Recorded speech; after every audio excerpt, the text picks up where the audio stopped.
சங்கீதம் 6. நெகினோத் என்னும் வாத்தியத்தில் செமினித் என்னும் ராகத்தால் வாசிக்க ராகத்தலைவனுக்கு ஒப்புவிக்கப்பட்ட தாவீதின் சங்கீதம்.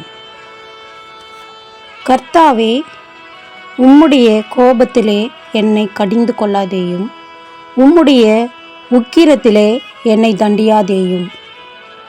என்மேல் இரக்கமாயிரும். கர்த்தாவே, நான் பலனற்று போனேன். என்னை குணமாக்கும் கர்த்தாவே. என் எலும்புகள் நடுங்குகிறது, என் ஆத்துமா மிகவும் வியாகுலப்படுகிறது. கர்த்தாவே, எதுவரைக்கும் இறங்காதிருப்பீர்? திரும்பும் கர்த்தாவே, என் ஆத்துமாவை விடுவியும். உம்முடைய கிருபையின் நிமித்தம் என்னை இரட்சியும். மரணத்தில் உம்மை நினைவு கூர்வதில்லை, பாதாளத்தில் உம்மை துதிப்பவன் யார்? என் பெருமூச்சினால் இளைத்து போனேன். முழுவதும் என் கண்ணீரால் என் படுக்கையை மிகவும் ஈரமாக்கி என் கட்டிலை நனைக்கிறேன். துயரத்தினால் என் கண்கள் குழி விழுந்து போயிற்று.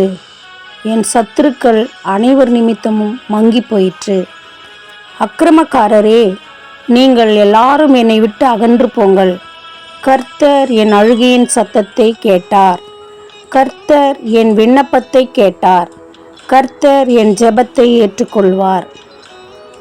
என் பகைஞர் எல்லாரும் வெட்கி மிகவும் கலங்கி போவார்கள். அவர்கள் பின்னாக திரும்பி சடுதியிலே வெட்கப்படுவார்கள்.